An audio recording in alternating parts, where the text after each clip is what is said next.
I'm going to mute my mic so I can play the intro.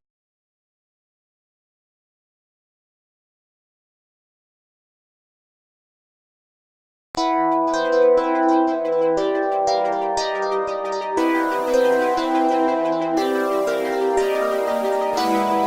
at you from the 37th parallel on America's haunted highway, it's Pixelated Paranormal, your guide to the unusual and the strange.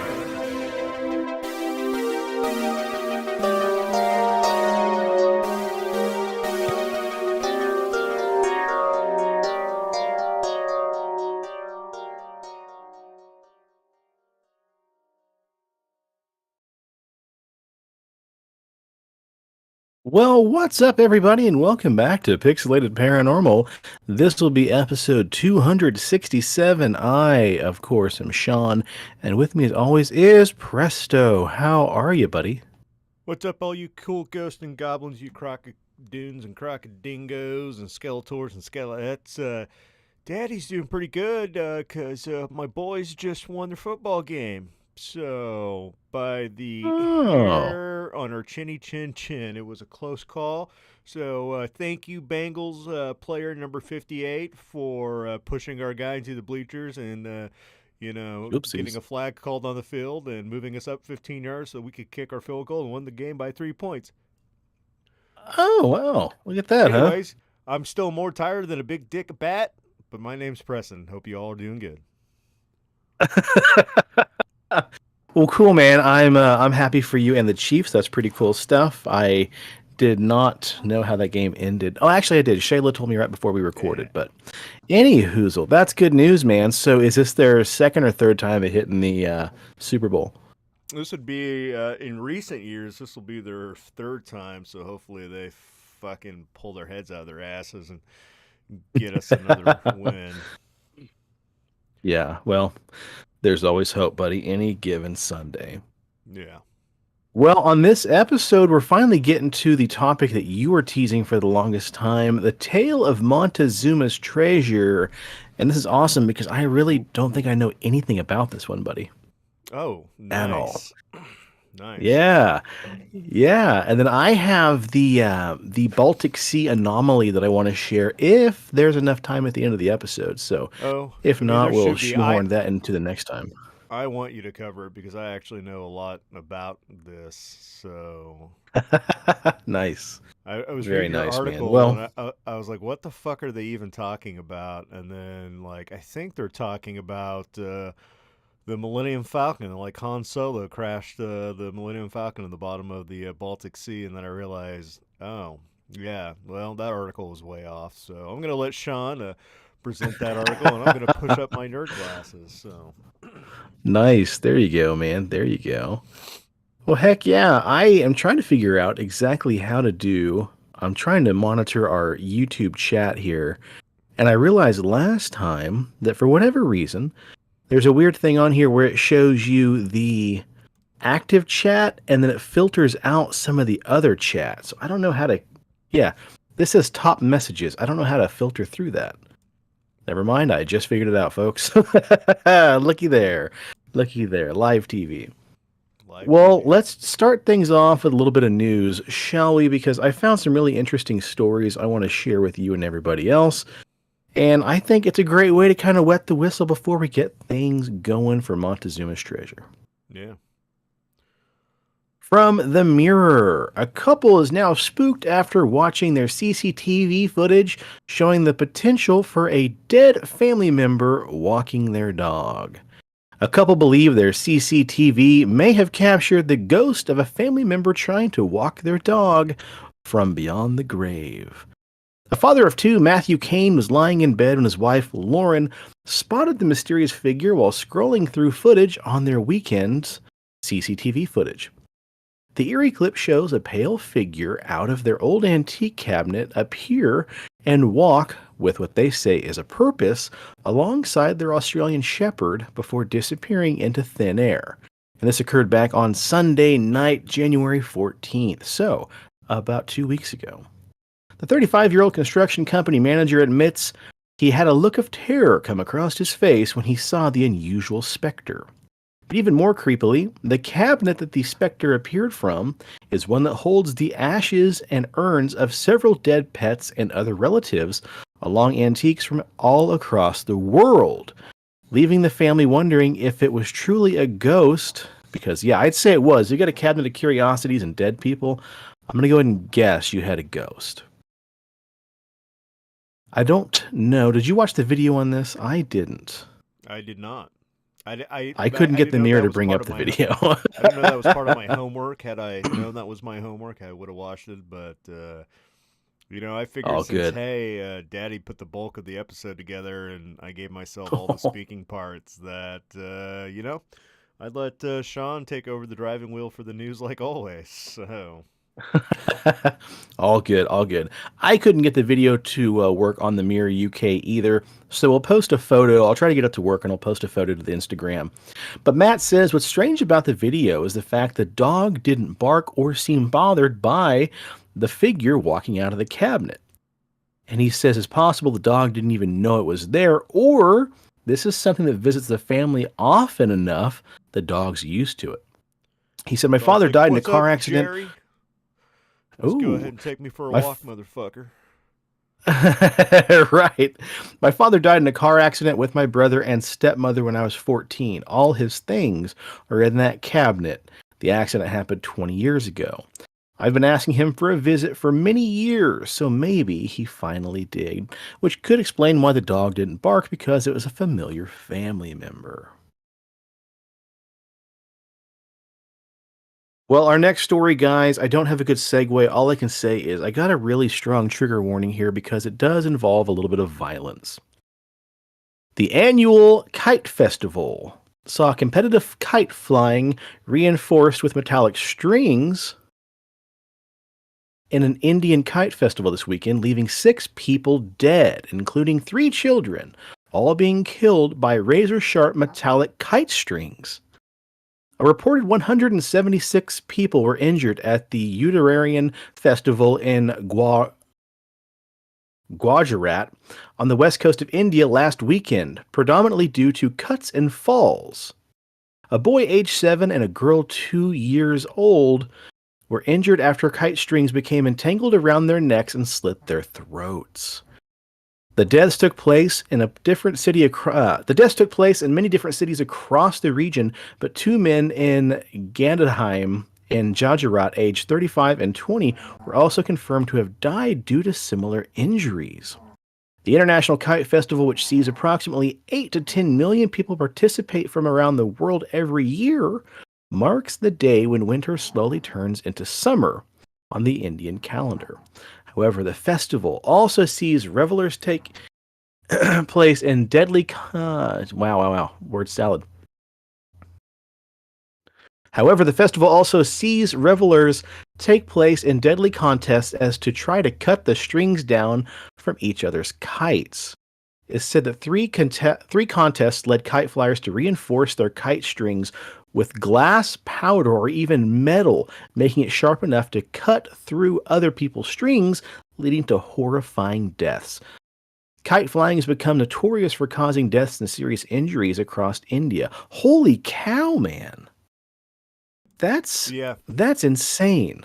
John read my mind. He said the first scene from Ghost Ship comes to mind here, and I was thinking the exact same fucking thing. Like, who in the right Yeah. mind thought it was a good idea to use metal strings on kites? Like, obviously didn't think that one through. At all. Holy Yeah. cow. Ugh. In addition to the devastating injuries caused to people, kite strings also kill and maim hundreds of birds annually. This year, 336 birds and 723 animals also have sustained injuries. Holy shit, man. That's just fucking absurd. My God. Well, shifting gears here and getting into the paranormal puddle jumper. In Perth, Australia, a mining corporation on Sunday apologized for losing a highly radioactive capsule over a 1,400-kilometer stretch of Western Australian highway. Authorities are now combing parts of the road looking for a tiny but dangerous substance. The capsule in question was part of a device believed to have fallen off of a truck while being transported between desert mine sites and the city of Perth back on January 10th. The truck transporting the capsule arrived at Perth Depot on January 16. Emergency services were notified of the missing capsule on the 25th. My God, 9 days. Way to go. Western Australia's emergency services have called on other Australian states and federal government for supporting the finding of the capsule because they themselves lack the equipment. Now, this dangerous capsule in question is only 8 millimeters by 6 millimeters wide, and people have been warned it could have unknowingly become lodged in their car tires. The cesium-137 ceramic source, commonly used in radiation gauges, emits dangerous amounts of radiation, equivalent to receiving 10 X-rays within an hour. It can cause skin burns, and prolonged exposure could also cause cancer. The chief executive of the mining giant Rio Tinto Iron Ore, Simon Trott, said the company was taking the incident very serious and apologized for causing any public concern. We recognize this is clearly a very concerning incident and are sorry for the alarm it caused in the Western Australian community, as well as fully supporting the relevant authorities. We've launched our own investigation to understand how the capsule could have been lost. The search was involving people scanning for radiation levels from the device along roads used by trucks, with authorities indicating the entire 1,400-kilometer, that's 870 miles, route will have to be searched. Western Australia's Department of Fire and Emergency Service publicly announced the capsule had gone missing Friday, 2 days after they were notified. Police determined the incident to be an accident, and no criminals are currently going to be filed. Yeah, I think someone's going to be in a lot of trouble. It's wild to think that that kind of thing can cause so much radiation when this is like the size of like an aspirin or an ibuprofen. Well, switching gears here. Right. Switching gears here to our last news story, folks. A scavenger hunt of a different kind. When Dr. Andy Tagg was a toddler, he swallowed a Lego piece. Actually, it was two that were stuck together. He thought he'd just pop them in his mouth and bite down, trying to separate the two pieces, accidentally swallowing both while trying to do so. As an emergency physician at the Western Health in Melbourne, Australia, Andy says he meets a lot of anxious parents whose children have succumbed to the same exact impulse. So the vast majority of kids, he says, simply pass the object in their stool within a day or so of swallowing any Lego pieces. Still, Andy wondered whether there was a way to spare parents needless worry. Sure, you can reassure parents one by one that they probably have no need to come to the emergency room, or worse yet, dig through their kids' poop to search for everyday objects. But Andy and 5 other pediatricians wondered if there was a way to get the message out through science. So, an experiment involving 6 doctors has happened, and the results have been published. Each of the members of the doctor team, all 6, have swallowed one individual Lego man head. They wanted to basically see how long it'll take to swallow and excrete the plastic toy. Recently, Sabrina, blah, blah, blah, blah, blah. The study hang on a second here. The study excluded 3 criteria: any previous gastrointestinal surgeries, the inability to ingest foreign objects, and an aversion to searching through fecal matter. Researchers then measured the time it took for the gulped Lego head to be passed. The time interval was given a found and retrieved time, aka FART score. Clever girl. An important exception here. Andy Tagg and his collaborators also wanted to raise awareness about a few types of objects that are in fact hazardous if swallowed by kids. An important one is button batteries, small, round, wafer-shaped batteries often found in electronics. Button batteries can actually burn through esophagus in a couple of hours. So they're very, very dangerous and very different from swallowing a coin or a Lego head. And unfortunately, I don't have the answers to this actual science project because it was just published 2 days ago. So we'll have a follow up on this as soon as we have the results. But right now, I don't know. It makes me wonder, Preston, what's the weirdest thing you've ever swallowed, buddy? Um, dude, I don't know. I mean, I didn't really put shit in my mouth when I was like, I wasn't one of those kids that like fucking ate shit. So yeah, I don't know. I mean, everybody at the house always like freaks out and gets onto me because whenever I'm doing like a handyman project, I'm the type of guy that holds the nuts and bolts and screws and nails in my mouth. But I've never, Yeah. you know, I'm just using God's, pouch that He gave me like a little kangaroo. I'm just, storing it in there until I need it, but I don't swallow. So, yeah, I don't know. But I would imagine that if I did swallow, it'd only take me like 4 hours to poop it out. So, You think so? Man. yeah, because that's usually the time it takes for your body to digest food, anyways. Is within 4 to 6 hours. So, if Hmm, anything, like gotcha. if you're not going to digest it, you're going to crap it out. So, Yeah, very true. I have never swallowed Lego pieces, but I did shove some Legos up my nose once when I was little in Texas, so that definitely freaked my parents out. It scared me too until my dad's like, just cover your other nostril and shoot it out. And then, of course, it popped right out. But never eaten anything like that before. No pennies, no Lego pieces. reminds me of what is it, grumpier old men, where the little girl swallows a quarter, and the old grandpa's like, "Well, if she shits 2 dimes in a nickel, then you'd be worried." Right. Well, Presto, on tonight's topic, you've been looking to share this with us for a while now, so I'll let you take over and share with us the tale of Montezuma's treasure. It looks like through the notes you've got here, it's going to be quite a ride, so, buddy, Whew, why don't you take the yeah. steering wheel? Well, guys, here at Pixelated Paranormal, we like a few things. For example, hidden treasures or lost treasures. We love Hmm. stories about that, just like Shawn popped up in the news about losing a Lego in your intestines, or Finn's treasure. Weird shit in lakes. We love weird shit in lakes. The little Russian silver swimmers, the Koshkanong monster. We're not a real fan of Nessie, so fuck Nessie. But I mean, other weird shit in lakes, we're all about it. Ghosts, oh, we love ghosts. And bullshit folklore stories, woo, boy howdy, does the tale of Montezuma's treasures check off all of these boxes and then some. Heck, even my nicely groomed pirate beard is tingling with excitement right now. I'm just like my own little Jack Sparrow. So, what is the tale Uh, of Montezuma's treasure? One story tells of the 1520 imprisonment of Montezuma by Spanish conquistadors.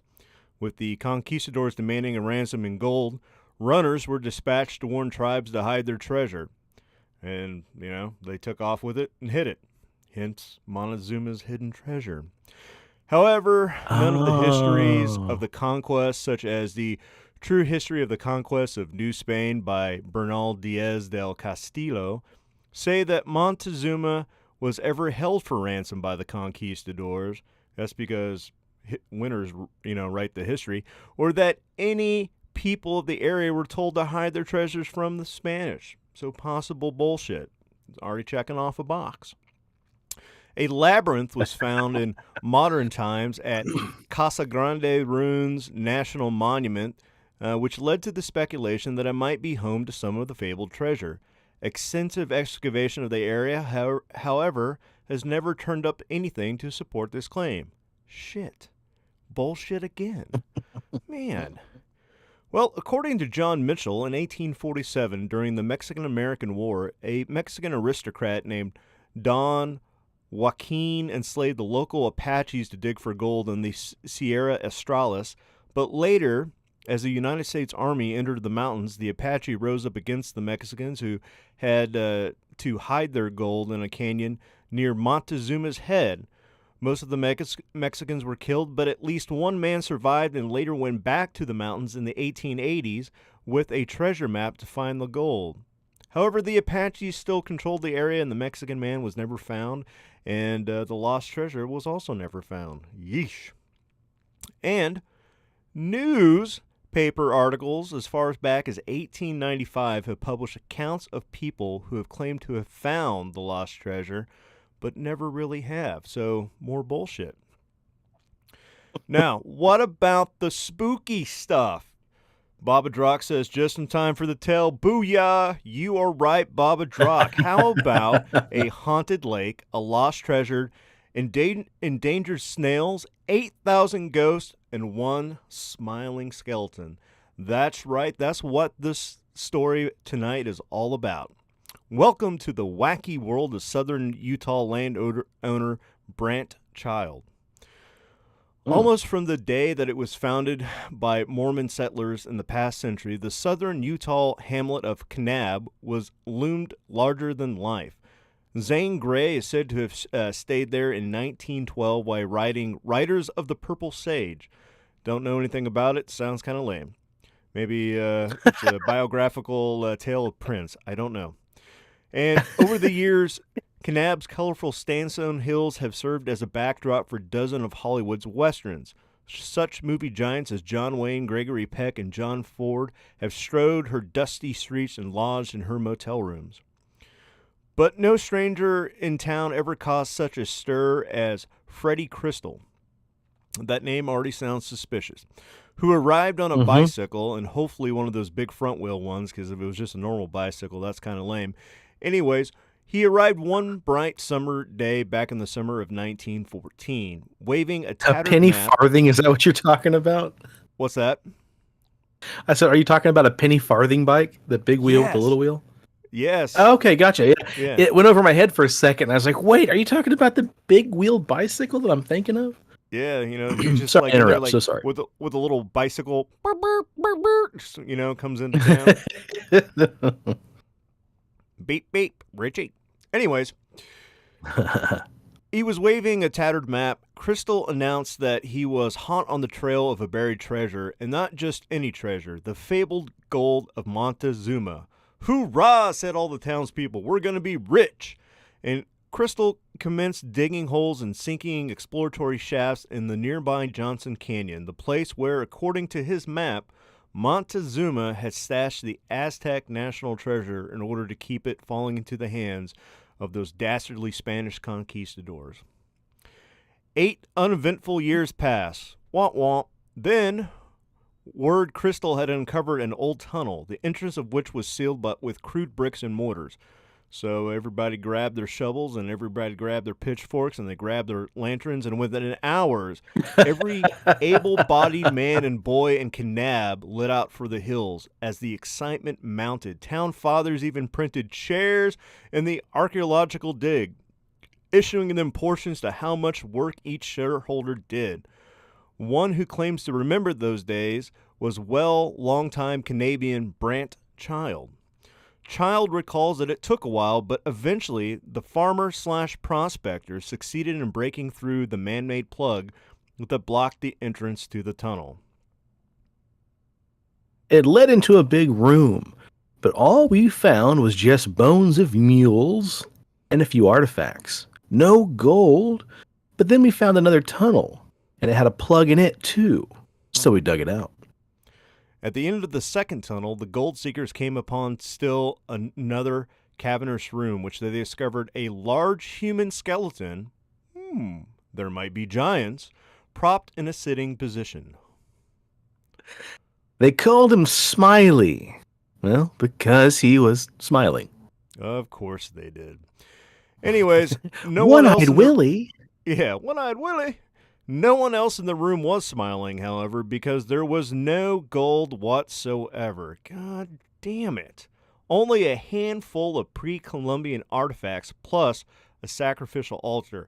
I mean, I don't know about you, but if I walked into a cavern and I didn't find gold, but I found like the bones of a giant skeleton who was smiling and then a sacrificial altar, I'd probably chub up a little bit. I'd be like, I don't know, boys. I still feel like we won. We played a good game. Yeah, it'd be like we came up ahead. It's like stumbling into it's like stumbling into an Indiana Jones movie. Yeah. The altar was like one where they'd tear the hearts out of men and throw their bodies over a cliff. Also, we found the ashes of ancient campfires with human fingers wrapped in bark, ready for roasting, and human legs and things like that.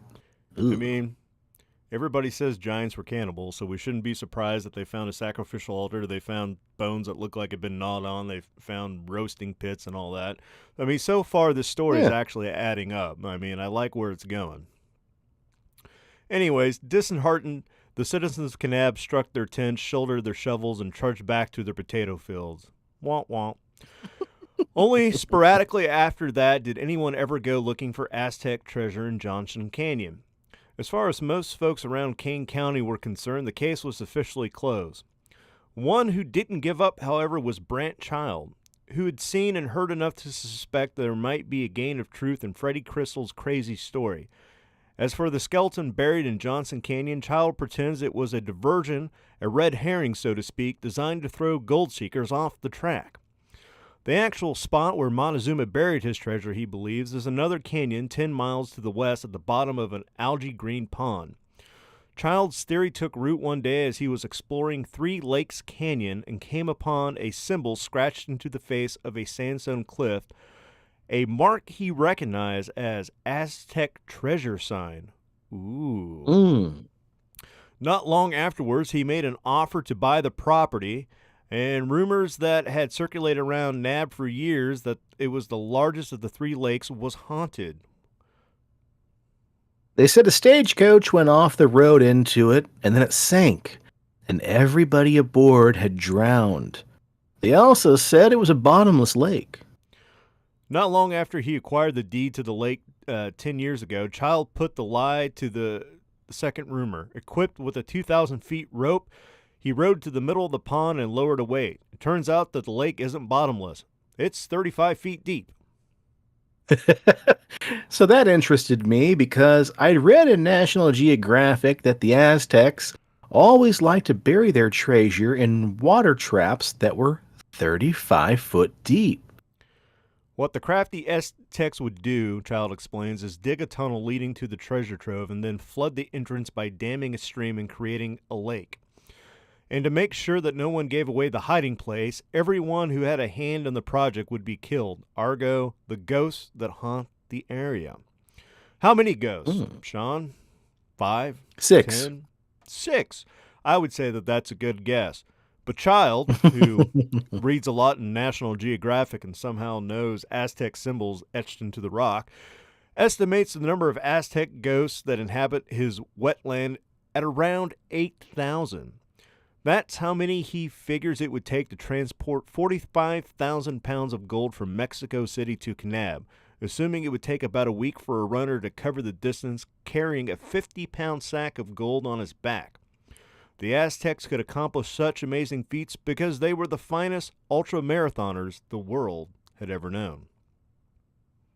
When Cortez came into the Aztec country, he was amazed at the culture. They didn't allow their children to walk anywhere. They had to run, carry weights and everything else, their water, their food, and all their commerce. They had to run. It was the law of the land, and 150 miles a day was just a normal distance for a man or teenager to run while carrying a 50-pound weight. I don't even like walking 2 Damn. miles a day, let alone running 150 miles. Fuck, Right. I'd have a heart attack the first day as an Aztec. Like, what's wrong with that guy? He's dead, Jerry. He's dead. So, with that being said, Montezuma could get away with such things because in his day there was no such thing as occupational safety and health administration. That's right. Nobody gave a shit. Yeah, do what you're told. Not to mention that the Environmental Protection Agency of the U.S. Fish and Wildlife Service. That's right, the agency that stepped in and slapped a stop to the work order on Child shortly after he fired up his backhoe and set about digging a drainage ditch. It turns out that Three Lakes isn't just home to the restless spirit of 8,000 Aztec warriors. It's also the only known habitat of a thumb-sized snail called Oxyloma hydini cabanesis, or the Kanab amber snail. And under the terms of Hey, endangered just want to species, say here, you nailed that. That's you some think pretty good so? Latin, buddy. Yeah, I I think think I'd so give you a too. solid B plus. I think it's uh, the what tamarind vodka that I'm drinking tonight. It's Is spicy. that what It's it is? Spanish in nature. It's just really helping me. Just Ah, boom, look at that, bringing it all together. summoning the Aztec spirits yourself, huh? Yeah. And under the terms of the Endangered Species Acts, the mollusk cannot be molested, nor can its habitat be altered in any way. Down but not yet out, Child switched to Plan B. We're going to scuba dive that bitch. And that's what he did. He hired a team of scuba divers to get to the bottom of the lake. No problem, they said. We'll have it all explored in a couple of hours and be out of here quicker than that. The team ended up making Mhm. 3 separate dives, but each time they ran into a host of technical problems. Their air tanks lost their air. Their air compressors wouldn't work to refill the bottles, and annoying things like that would happen. The second time, they came with metal detectors, sonar, intercoms, a dry suit, everything. And they were really prepared, and I was up there in my boat helping him. Well, they found the tunnel and they got their men down there and in his dry suit, and he got back in about 60 feet. But then we had to make a new connection on the umbilical cord and the intercom line, and we couldn't find the connector anywhere. We knew he'd brought it, but we couldn't find it. And then a couple of other things happened, and so they gave up a second time. The third time, which we would say third time's a charm, but apparently not here, Always. the the dive team came. They arrived fully prepared. Nothing's gonna stop them. They had extra compressors, extra connectors. They had extra of everything, dude. They're fucking gonna get the job done. They're going to get that nut. Hmm. But they said, we won't charge you a dime for all our work. But this time around, we want 50%. And they wrote up a contract and said, unless you sign the contract, we're not going to dive. And so I signed it. I got in my boat and I had a hold of the intercom line. First diver went down and he got back there about 60 feet in and he started screaming his head off over the intercom. Get me out, get me out, get me out. There's eerie figures all around me. I'm being choked and I can't breathe. Get me out of here. Child and the others hauled the hysterical diver up to the surface. The more he raved, the more they suspected nitrogen narcosis. So one at a time, each diver went down there and each one had a similar experience. When they came out, they all said the same thing. We never want to dive in that lake ever again. So that's how it sits. 45,000 pounds of gold guarded by an army of 8,000 Aztec ghosts, protected by 100,000 endangered snails. No question about it, Brant Child's land's development plans have been thwarted. Still, he hopes to realize a profit from his investment eventually. Since President Clinton designed the Grand Staircase Escalante National Monument 2 years ago, tourism is on the rise, and Child has decided to turn his 400-acre roadside plot into a campground and RV park, and to finish building his dream home. So that's what I bought it for. To enjoy. I've always wanted a piece of property with a little bit of water. No, you bought it because you wanted that fucking Aztec gold, and the United States government said, "No Yeah. way, Jose. Haven't you seen Yep. National Treasure 2? That's we're guarding the secrets. You can't touch it." Oh, that's So awesome. Hell yeah. that story always interested me just because they did find something. So several of the tunnels around that area, they found a giant skeleton. They found an altar, and during like the time of Lincoln, Lincoln, when he was given some speeches and he was up in that area, he talked about how the hills and the monuments. He had mentioned giants, and there's giants in all of our folklore across the United States, and there's even conspiracy of the Smithsonian covering up giant skeletons and things like that. And um, there are some some theories that the Aztecs just kind of showed up So where did they come from? And they could have actually originated from Utah, had known the area, and then migrated down into Mexico. And when they needed to get the shit out of Dodge and hide their gold, they went back to their homeland.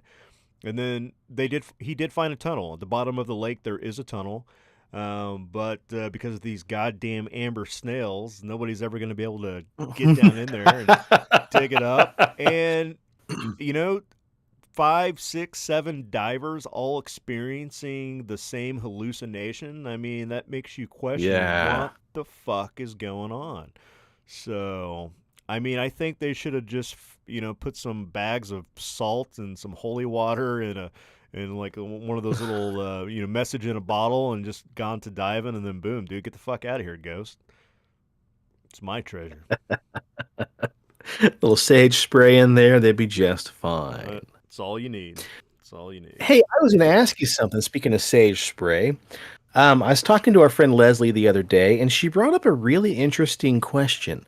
She was told recently by a practicing Catholic that sage spray, or sage in general, doesn't ward off evil spirits, but instead attracts evil spirits.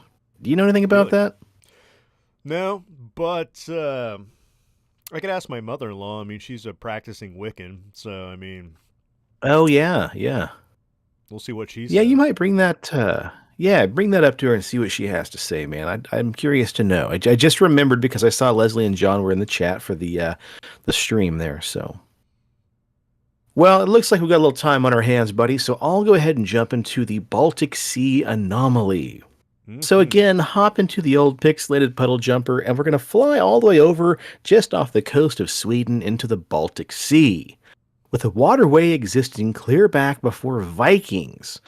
It's estimated there could be, since the Vikings up to, like yesterday, over 100,000 wrecked ships being perfectly preserved along the Baltic Sea's floor alone. Because all the snow and ice in that area, from the tundra and everything else, has added such a weird preserving phenomenon because it kind of wards off a lot of salt. It creates the perfect environment where ships can crash and remain frozen in time in some kind of weird Arctic stasis. Well, it's with this, bizarre quest to find buried treasure that a team called Ocean X back in 2011 were deep sea exploring when they came across an unusual formation that was about 300 feet below the surface just off the coast of Sweden. After they get their sonar out and kind of look around after further inspection, divers and surface crew reported malfunctions in all the electrical equipment whenever they came within 200 meters of a bizarre object they found on sonar. The object in question was perfectly shaped like the Millennium Falcon from Star Wars. Peter Lindbergh and Dennis Asberg came across the giant 180-foot diameter mass back on June 19th, 2011, while trolling the Baltic and observing sonar images along the sea floor. They quickly picked up the anomaly due to its circular shape and distinctive straight protrusions. Adding to the mystery was what appeared to be extensive trails. Some speculated could have been evidence of a crash landing having taken place by the strange object. So shortly after their discovery, Lindbergh and Asberg set on to create a documentary that chronicled their attempts to dive down and study just what exactly was at the bottom of the Baltic Sea. So the two parlayed their clout from a previous exploration in which they had discovered a really rich cache of vintage champagne from a 1907 shipwreck that they sold for record prices at Christie's auction. The money allowed them to embark on a bold endeavor to investigate the Baltic anomaly, which they hoped was either an extraterrestrial crash ship or possibly a secret Nazi structure left over from World War II. Now, Presto, I don't know if you're able to get that image up there. Did you pull that up? Sweet action. So it looks pretty strange. I would argue it doesn't look perfectly like the Millennium Falcon, but it does look like something could have hit the ground and slid across the Baltic Sea floor, crash landing. I.e., I'm thinking, Prometheus, the ship that what are they called? The Forerunners, the big giant people from the Alien franchise. Looks like The one of the crafts you'd find there. Space Jockeys, aka the Builders. Yeah, there you go. I knew you would know. I know I'm a fucking nerd. I mean, I'm getting ready to push up my glasses and take you to school. So the glasses are There you getting go. pushed up. Okay, push them up and tape them there. Looking at their sonar imaging, the anomaly showed interesting characteristics that seemed to be distinguishing it from other natural rock formations. The explorers pointed out what appeared to be a staircase with a rounded hole encircling by a square frame that was what they believed to be artificial features, meaning it couldn't just be an actual rock formation. They thought this could have been a craft. The crew returned to the surface with samples of the object that were later tested by Volker Bruchart, an associate professor of geology back at Stockholm University. He said, I was surprised when I researched the material and found a great black stone that could have possibly been a volcanic rock. My hypothesis is that the object, this structure, was formed during the Ice Age many, many thousand years ago. But despite his analysis, Bruchert said it was possible the samples they collected may be covering up something beneath the surface, something artificial, and the Ocean X team believed that this was the case. So they wanted to go back down and capture definitive proof, though acquiring the funding would prove to be difficult. And so Bruchert's assessment didn't necessarily help with publicity, as news outlets that originally claimed the find was an extraterrestrial aircraft picked up on the fact that their collected samples were nothing more than gneiss and granite. So, of course, news headlines began to appear, with quickly shifting the narrative to being from being an anomaly to being debunked. This frustrated Lindbergh and Asberg, who still to this day haven't been able to finance another trip down to determine just what exactly it is at the bottom of the Baltic Sea. Less than 5% of the planet's oceans and seas have been explored, though the Baltic is almost entirely landlocked. It's a massive body of water located in what's hotly contested to be a major area of World War II. So at the time, the Baltic Sea created a natural boundary between Allied Soviet Union areas, neutral Scandinavia, and the axis of powers of the Third Reich. Needless to say, it was an epicenter of naval activity, primarily in the battle to control the Baltic states, Lithuania, Estonia, and Latvia. So in the struggle for control over this key area, countless mines were planted and naval warfare waged to protect key shipping routes, especially for Germans who relied on standard annual supplies of iron ore imported from Sweden. So during this time, it's believed the Germans constructed underwater structures to scramble communication signals and possibly disrupt enemy mines. So what is this? They're thinking maybe this is some kind of radar factory. I mean, that's what. Could this explain why? Somebody else has another theory. Uh-oh. I like so that this could possibly be what caused Ocean X's team to experience such bizarre electrical equipment failures within 200 meters of the anomaly. So the Germans also allegedly ran clandestine programs which attempted to create flying saucers, leading some to protest the possibility that this could be the crash site of one of the elusive Nazi Foo Fighters. These potential explanations are more practical than extraterrestrial spacecraft, though they're just as intriguing. Yeah, I gotta say, I'd be really into finding a crashed Nazi UFO just as much as I would, E.T.'s mothership. But according to Russian publication PrivataReport.com, the Baltic has had UFO sightings in the past, notably during an instance in 2008, in which a silver disk was witnessed hovering over a Russian province, Kaliningrad. There are a dearth of reports in corroboration of the claim.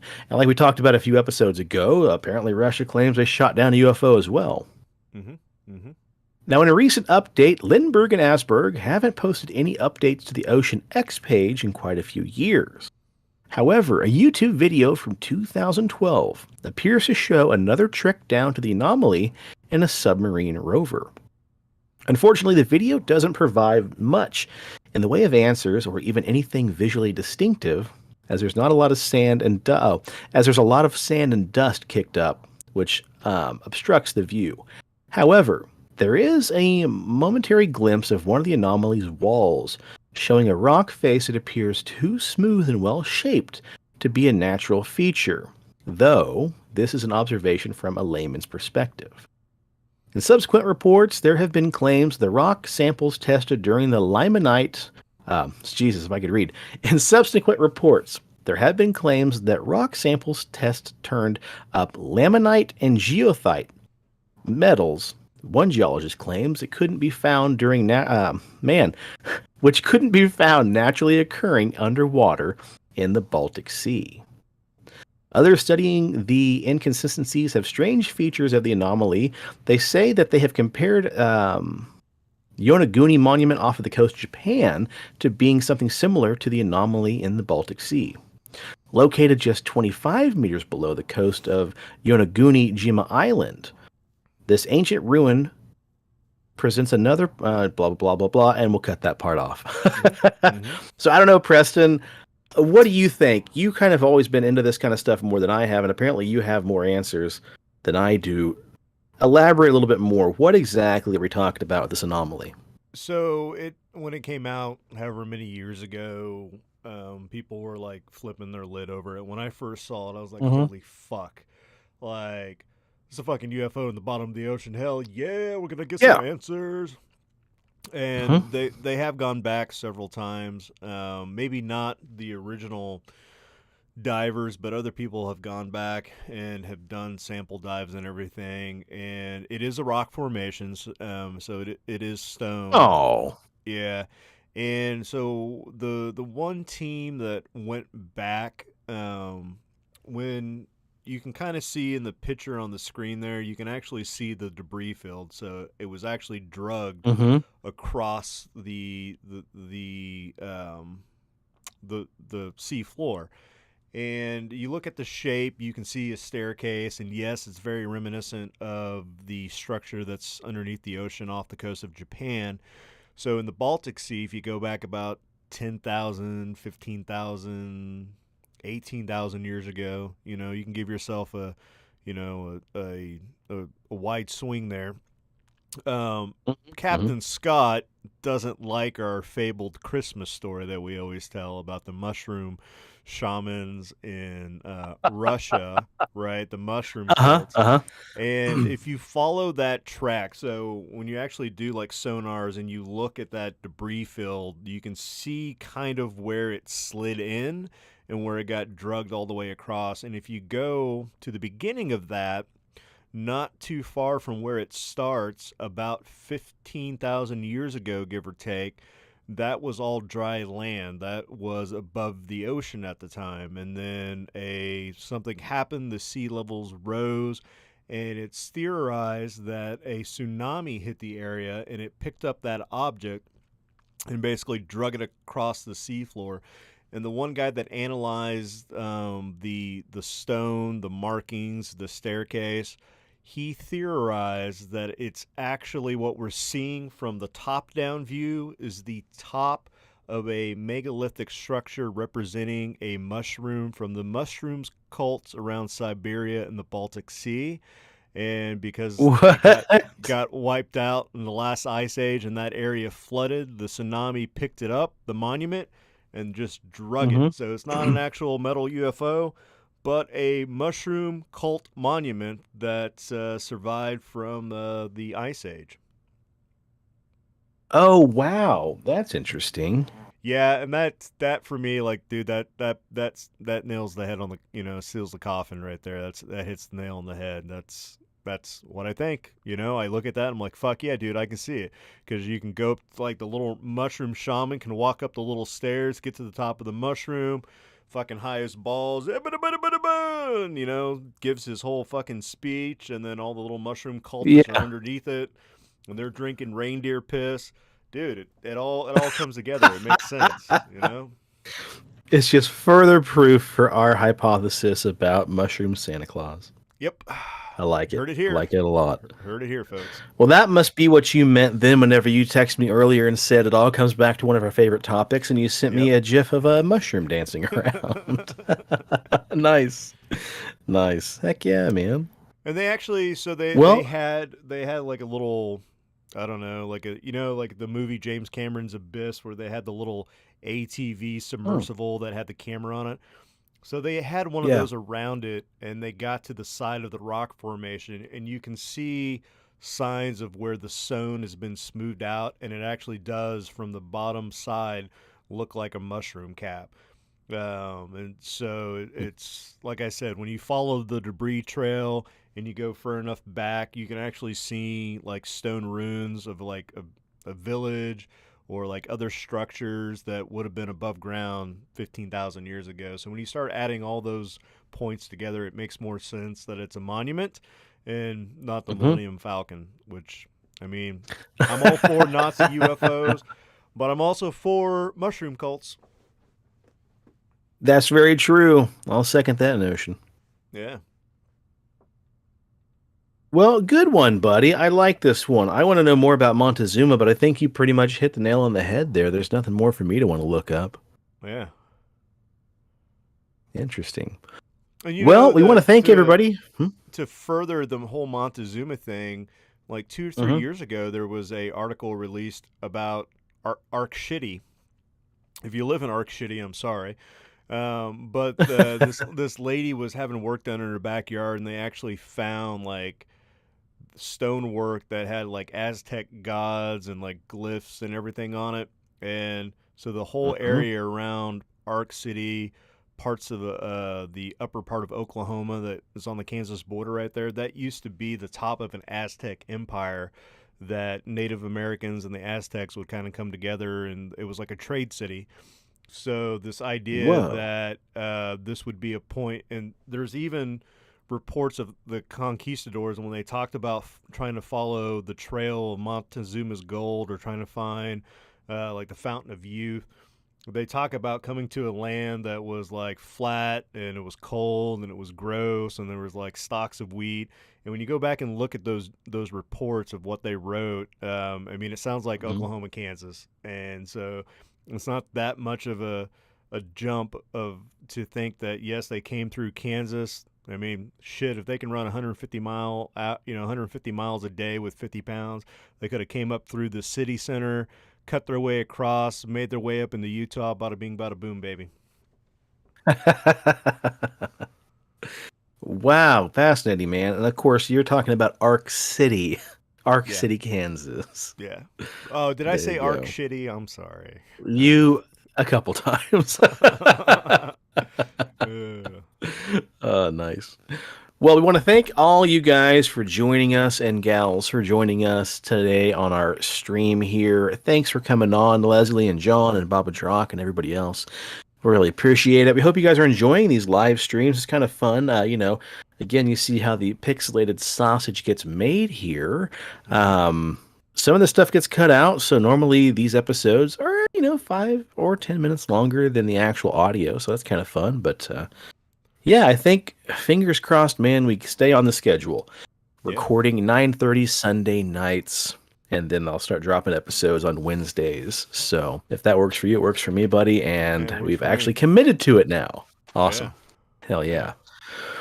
Well, next time around, I'll read the news stories before we record the episode so I can know what the hell's going on. But I'm still Do we completely know what we're wigged talking out about on next those time? kites. Ah, man, you know what? I don't know. Let's look at the calendar here. Next week, of course, is going to be the first week of February. I don't know, but I was going to say, do you want to roll the dice on episode 269? Giggle, giggle. Do another late night episode, huh? Oh yeah, that'll be right around the Love Day, so that'll be good. Yeah, that'll drop the same week. It'll drop the day after Valentine's Day, man. So if you want to have a little bro date with me, we'll get Yeah, down and dirty and see if we can steam up these cameras a little bit. we'll wet the proverbial whistle. Oh yeah, I've actually been stockpiling news stories and just weird stuff that's, sexually weird in nature. So I've got one, two, three, four stories to talk about, and whatever else debauchery we can find between now and then. Who knows what kind of weird fan fiction you're sitting on there? Yeah. So, Nice. Yeah, I'll put it together when we get off tonight after I email you the audio file. I will send you a picture of a Christmas present that I got from Jeffrey. Oh no. That yeah, it's paranormal smut, but it's a very specific paranormal smut that I think that you'll get a giggle out Oh, of. So I'll send you a okay. picture. Yeah. Yeah, send it over, dude, and we'll just get things real wet time after next. Mm-hmm. Cool. Well, sure, I can stumble upon some kind of classic abduction story between now and then. So why don't we just say next episode, some kind of aliens? Yeah. Cool. Awesome. All right. Well, thank you guys for watching and following along with us here. Again, please like, subscribe to the YouTube channel. If you're on the social medias, check us out on Instagram at PXL Paranormal. On Facebook, we are the Pixelated Paranormal Podcast. If you're on iTunes, Apple Podcasts, please rate and review us if you could. We sure would love that. You know, we had quite a few ratings on the old feed, and we lost all those, and we had to switch over to the new one, but we're still sitting at a 5.0, which is fantastic. So please rate us and review us if you don't mind. We'd love that, and we'll even share your review on the air. We're up Presto. How we're we up to doing, buddy, two on the old YouTubes? we're up to 235 on the subscribers on YouTube. We now have 155 Nice. videos. So again, if you're watching us live and you haven't yet subscribed and liked the channel, smash that button and like us up and share us with all your friends. Nice, man. A new comment on episode 155 of the Vertical Plane on YouTube. Wing Ridden Angel says David Bowie was an occultist. Yeah, we knew. I mean, yeah. Yep. He's also got the voice of an angel, so what's your point?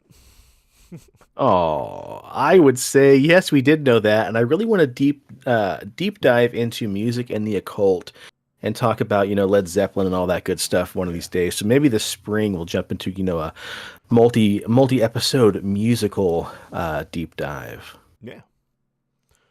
Sweet. And All right. listen, Well, folks, if you need a beard, if you want a beard, if you want to grow a beard that now is home to endangered snails and the U.S. government's going to have to tell you to, shave your beard off, you should probably go over to BigDobsBeardBomb.com and use promo code PXLPARA for 20% off your order. Pick yourself up some scents like bay rum, fresh, citrus, mint, classic, and sweet tobacco. Lather that shit up in your beard, and the government will be so impressed that they're not going to care that the snails are endangered in there, and you can do whatever you want because you're going to have a sexy pirate beard like me and make Shawn jealous. So get it all, get it at Dobbs. Use promo code PXLPARA for 20% off your order. I like it. And if you're in the Wichita area, please stop by and see our dear friend Leslie and the rest of the gang over at CD Trade Post, Pawnee, and Seneca. And until next time, folks, I would like to say cheers to the weird shit in the world and those of us that love to talk about it. And stay spooky and stay on the paranormal highway. The cast at Pixelated Paranormal would like to thank you for listening to this week's episode. Pixelated Paranormal is here to tell you tales of the fantastical, the strange, the unknown. Tales that will move you a little further down the paranormal highway. If you'd like to share your own listener story, we would love to hear it. Email us at pixelatedparanormal@gmail.com. Again, that's pixelatedparanormal@gmail.com. We'd really love to hear from you. Again, thanks for listening to this week's episode of Pixelated Paranormal, your guide to the unusual and the strange.